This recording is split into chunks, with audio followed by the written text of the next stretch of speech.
Hello friends, आप सब लोगों का स्वागत है हमारे यूट्यूब चैनल पर। तो आज हम देखेंगे कक्षा 7 का विज्ञान भारती यूपी बोर्ड का पाठ 8। पाठ का नाम है जीवों में श्वसन। तो देखिए दोस्तों, जैसा कि हमने इस वीडियो में इस पाठ का प्रश्न उत्तर लिया है, तो चलिए देखते हैं। प्रश्न नंबर 1 है, निम्नलिखित में सही विकल्प छांटकर अपनी अभ्यास पुस्तिका में लिखिए। तो जैसा कि प्रश्न है, 4 विकल्प दिए गए हैं। इन्हीं चारों विकल्प में से हमें सही विकल्प छांटकर अपनी अभ्यास पुस्तिका में लिखना है। तो प्रश्न कुछ इस प्रकार है कि कॉकरोच में श्वसन होता है। विकल्प है फेफड़ों द्वारा, श्वास रंध्रों द्वारा, गिल्स द्वारा या त्वचा द्वारा। तो इसका सही हो जाएगा श्वास रंध्रों द्वारा। देखिए, विकल्प दिया गया है फेफड़ों द्वारा। फेफड़ों द्वारा मनुष्य श्वास लेते हैं और गिल्स द्वारा मछलियाँ लेती हैं। त्वचा द्वारा मेढक लेते हैं। बात आई है मेढक की। तो मेढक 2 प्रकार से श्वसन करते हैं, एक फेफड़े द्वारा और त्वचा द्वारा। जब वो पानी में रहते हैं तो त्वचा द्वारा श्वास लेते हैं, और जब वो पानी से बाहर रहते हैं तो फेफड़ों द्वारा लेते हैं। देखिए, हम बात कर रहे हैं मेढक की। अगर बात करें कॉकरोच तो बोलेंगे हम श्वास रंध्रों द्वारा। अगला है, श्वासोच्छ्वास में किसकी भूमिका नहीं होती है। विकल्प है पसलियाँ, फेफड़े, डायफ्राम, नसा द्वार। तो देखिए, श्वासोच्छ्वास में पसलियों की भूमिका नहीं रहती है, फेफड़ों की भी भूमिका रहती है, डायफ्राम की भी भूमिका रहती है और नासा द्वार की भी भूमिका रहती है, लेकिन पसलियों की नहीं रहती है। तो यही हमारा सही हो जाएगा। अगला है, सी के आकार के छल्ले जैसी संरचना होती है। विकल्प है श्वास नली में, मुख गुहा में, ग्रसनी में या फेफड़े में। तो इसका सही हो जाएगा श्वास नली में। अगला प्रश्न है दूसरा, रिक्त स्थानों की पूर्ति करिए। हमने यहाँ पर करके दिखाया है। प्रश्न है, नसिका की गुहा को यहाँ पर खाली स्थान है कहते हैं। तो जो नसिका की गुहा होती है उसे हम नासा गुहा कहते हैं। तो हम यहाँ पर भर देंगे, जैसा कि हमने यहाँ पर पहले से ही भर दिया है। प्रश्न दूसरा है, नासा गुहा की दीवार पर यहाँ पर रिक्त स्थान है, ग्रंथियाँ होती है। तो जो नसिका की गुहा होती है उसके दीवार पर श्लेष्म ग्रंथियाँ पाई जाती हैं। तो हम यहाँ पर भर देंगे श्लेष। अगला है, व्यायाम करते समय श्वसन दर यहाँ पर खाली स्थान है जाती है। तो जब हम व्यायाम करते हैं तो हमारी श्वसन की गति क्या होती है, बढ़ जाती है, यानी हम जल्दी जल्दी श्वास लेने लगते हैं। तो वही पूछा है कि हमारी दर क्या होती है, बढ़ जाती है। तो हम यहाँ पर भर देंगे बढ़ जाती है। अगला है, कॉकरोच यहाँ पर खाली स्थान है द्वारा श्वसन करते हैं। तो हमने पढ़ा, विकल्पीय प्रश्न में था कि कॉकरोच कैसे श्वसन करते हैं, तो श्वास रंध्रों द्वारा। हम यहाँ पर भर देंगे श्वास रंध्र। अगला है, श्वसन क्रिया में ऊर्जा यहाँ पर खाली स्थान है होती हैं। तो जब हम श्वसन क्रिया करते हैं तो ऊर्जा खपत होती है, या बोल सकते हैं खर्च होती है। तो यहाँ पर हम भर सकते हैं। अगला प्रश्न तीसरा है, निम्नलिखित कथनों में सही के सामने सही तथा गलत के सामने गलत का चिन्ह लगाइए। प्रश्न है, अत्यधिक व्यायाम करते समय व्यक्ति की श्वसन दर धीमी हो जाती है। यानी कि जब हम अत्यधिक व्यायाम करते हैं या व्यायाम करते समय हमारी श्वास दर क्या होती है, बढ़ जाती है, लेकिन इसमें बोला है धीमी हो जाती है। तो ये क्या है, गलत है। अगला है, अंतः श्वसन में ऑक्सीजन युक्त वायु ग्रहण की जाती है। यानी जब हम श्वास लेते हैं तो उस वायु में ऑक्सीजन की उपस्थिति होती है। ये बात क्या है, सही है, यानी हम ऑक्सीजन युक्त वायु को ग्रहण करते हैं। सही है, तो हम यहाँ पर सही का निशान लगा देंगे। अगला है, मेढक त्वचा एवं फेफड़े दोनों के माध्यम से श्वसन करते हैं। ये क्या है, सही है, जैसा कि हमने बताया। अगला है, श्वसन को निश्वसन भी कहते हैं। ये क्या है, सही है। अगला है, पेड़ पौधे रंध्रों द्वारा श्वसन करते हैं। ये क्या है, सही है, पेड़ पौधे अपने रंध्रों द्वारा श्वसन करते हैं। अगला प्रश्न चौथा है, सही मिलान करिए। तो जैसा कि हमने यहाँ पर करके दिखाया है, अंतः श्वसन में क्या होता है, ऑक्सीजन ग्रहण की जाती है। श्वास अंतः श्वसन प्लस उच्छ्वसन। अगला है निश्वसन में क्या होता है, कार्बन डाइऑक्साइड छोड़ी जाती है। वक्ष गुहा में फेफड़े स्थित होते हैं। मिलान कर देंगे हम ऐसे। अगला है प्रश्न 5वां, निम्नलिखित प्रश्नों के उत्तर दीजिए। प्रश्न है श्वसन किसे कहते हैं। तो जैसा कि हमने यहाँ पर लिखा है कि अंतः श्वसन द्वारा ली गई ऑक्सीजन रक्त के माध्यम से प्रत्येक जीवित कोशिका में पहुंचकर उसमें उपस्थित भोज्य पदार्थ को विखंडित करती है। इसके परिणाम स्वरूप ऊर्जा बनने के साथ साथ कार्बन डाइऑक्साइड बनती है, जो निश्वसन द्वारा शरीर से बाहर निकलती है। यह संपूर्ण प्रक्रिया श्वसन कहलाती है। यानी इसके कहने का अर्थ है कि जब हम श्वास लेते हैं तो वायु में क्या होती है, ऑक्सीजन होती है, जो कि रक्त के माध्यम से हमारे शरीर की प्रत्येक जो जीवित कोशिकाएं हैं वहाँ पहुँचती हैं और उसमें जो उपस्थित भोज्य पदार्थ होता है उससे विखंडित यानी तोड़ती हैं, जिसके परिणाम स्वरूप हमें क्या प्राप्त होता है, ऊर्जा बनता है।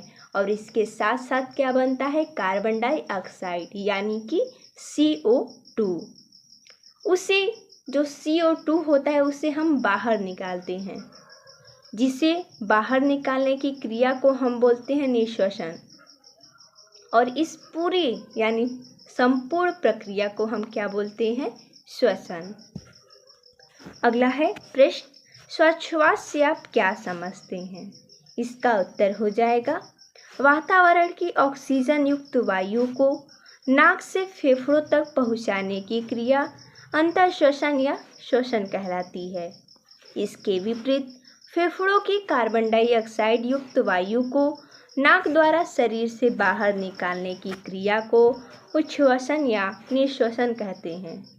अंतःश्वसन एवं उच्छ्वसन की क्रिया संयुक्त रूप से श्वासोच्छ्वास कहलाती है। तो जैसा कि हमने ये वाले प्रश्न में पढ़ा था कि क्या कहलाता है, वही इसमें है। सिर्फ हमें उसमें बताना है कि इससे आप क्या समझते हैं, क्या है, श्वासोच्छ्वास से। तो जब हम श्वास लेते हैं तो उसमें ऑक्सीजन की मात्रा होती है जो नाक से फेफड़ों तक पहुंचाने की क्रिया कहलाती है, उसे हम श्वसन बोलते हैं। और इसके उल्टा जब फेफड़ों में हमने पढ़ा कि फेफड़ों में क्या बनता है, ऊर्जा, और उसके साथ साथ हमें कार्बन डाइऑक्साइड प्राप्त होता है। तो जो कार्बन डाइऑक्साइड होता है उसे नाक द्वारा शरीर से बाहर निकालने की क्रिया को उच्छ्वसन या निश्वसन कहते हैं। हमने पढ़ा निश्वसन क्या होता है पहले वाले प्रश्न में, वही इसमें है। अंतःश्वसन एवं उच्छ्वसन की संयुक्त रूप से श्वासोच्छ्वास कहलाती है। अगला है प्रश्न, श्वासोच्छ्वास एवं श्वसन में अंतर स्पष्ट कीजिए। वही प्रश्न है, सिर्फ हमें अंतर स्पष्ट कर देना है। तो जैसा कि हमने यहाँ पर लिखा है, वातावरण की ऑक्सीजन युक्त वायु को नाक से फेफड़ों तक पहुँचाने को अंतःश्वसन कहते हैं और फेफड़ों की कार्बन डाइऑक्साइड युक्त वायु को नाक द्वारा शरीर से बाहर निकालने को निश्वसन कहते हैं। अंतःश्वसन एवं निश्वसन की क्रिया को संयुक्त रूप से श्वासोच्छ्वास कहते हैं।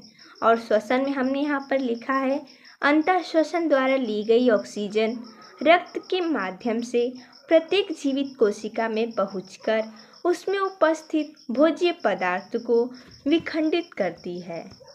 इसके परिणाम स्वरूप ऊर्जा बनने के साथ साथ कार्बन डाइऑक्साइड बनती है, जो निश्वसन द्वारा शरीर से बाहर निकलती है। यह संपूर्ण प्रक्रिया श्वसन कहलाती है। अगला प्रश्न है, मानव के श्वसन अंगों का सचित्र वर्णन कीजिए। तो जैसा कि हमने यहाँ पर किया है सचित्र वर्णन, ये नासाद्वार है, ये मुख गुहा है, ये जो पतली पाइप की तरह है इसे हम ग्रसनी बोलते हैं, और ये श्वास नली है, और ये जो पतली पतली है इन्हें हम पसलियाँ बोलते हैं, और ये जो आपको दिख रहा है ये डायफ्राम होता है, और ये हमारा फेफड़ा है। अगला प्रश्न है, पौधे किस प्रकार श्वसन करते हैं। इसका उत्तर हो जाएगा, पौधों की पत्तियों में सूक्ष्म छिद्र होते हैं जिन्हें रंध्र कहते हैं। रंध्रों से ऑक्सीजन तथा कार्बन डाइऑक्साइड गैसों का आदान प्रदान होता है। यानी इसके कहने का मतलब है कि पौधों में छिद्र पाए जाते हैं जो कि छोटे छोटे होते हैं, जिन्हें हम रंध्र भी कहते हैं। इन्हीं रंध्रों द्वारा ऑक्सीजन और कार्बन डाइऑक्साइड की आदान प्रदान होती है।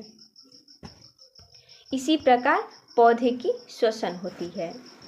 अगला प्रश्न है, रात्रि में वृक्षों के नीचे क्यों नहीं सोना चाहिए? तो जैसा कि आप लोग सुने होंगे कि रात में हमें वृक्षों के नीचे नहीं सोना चाहिए। तो क्यों नहीं सोना चाहिए? तो चलिए जानते हैं। पेड़ पौधे दिन में सूर्य के प्रकाश में प्रकाश संश्लेषण करते हैं। तो जैसा कि हमें ज्ञात है कि पेड़ पौधे दिन में सूर्य की उपस्थिति में प्रकाश संश्लेषण की क्रिया करते हैं। इस क्रिया में वे ऑक्सीजन का उत्सर्जन करते हैं और कार्बन डाइऑक्साइड ग्रहण करते हैं। तो अगर आप सभी लोगों को नहीं पता है तो हम बता देते हैं कि मनुष्य अर्थात हम लोग ऑक्सीजन ग्रहण करते हैं और कार्बन डाइऑक्साइड छोड़ते हैं, और पेड़ पौधे ऑक्सीजन छोड़ते हैं और कार्बन डाइऑक्साइड ग्रहण करते हैं। बिल्कुल विपरीत होता है, लेकिन ये सिर्फ दिन में होता है जब वो प्रकाश संश्लेषण की क्रिया करते हैं। रात्रि में जब प्रकाश संश्लेषण की क्रिया नहीं होती है तो ऑक्सीजन की मात्रा वातावरण में कम हो जाती है। यानी कि जब रात्रि होती है तब वो प्रकाश संश्लेषण की क्रिया नहीं करते, क्योंकि हमें ये पता है कि दिन में ही सूर्य की प्रकाश की किरणें से प्रकाश संश्लेषण की क्रिया होती है, इसलिए वो रात्रि को प्रकाश संश्लेषण की क्रिया नहीं करती हैं, जिसके कारण ऑक्सीजन की कमी होती है और कार्बन डाइऑक्साइड वृक्ष द्वारा उपयोग नहीं होने से इसकी मात्रा में क्या होता है, बढ़ोतरी होती है। जैसा कि कार्बन डाइऑक्साइड एक दूषित गैस है जिसके कारण मनुष्य बीमार हो सकता है या दम घुटने से उसकी मृत्यु भी हो सकती है, इसलिए हमें रात में पेड़ के नीचे नहीं सोना चाहिए। अगला प्रश्न है, मछली किस प्रकार श्वसन करती है? सचित्र वर्णन कीजिए। आप यहाँ पर चित्र देख सकते हैं जो कि मछली का श्वसन अंग है। मछली जल में घुली ऑक्सीजन द्वारा श्वसन करती है। मछलियों में इसके लिए एक विशेष अंग क्लोम या गलफड़े होते हैं। यानी कि मछली श्वसन कैसे करती है? क्लोम या गलफड़े से। आप देख सकते हैं यहाँ पर ये क्लोम होता है या इसे गलफड़े भी बोला जाता है। तो जैसा कि हमने इस वीडियो में इस पाठ का प्रश्न उत्तर देखा, तो मिलते हैं तब तक के लिए धन्यवाद दोस्तों।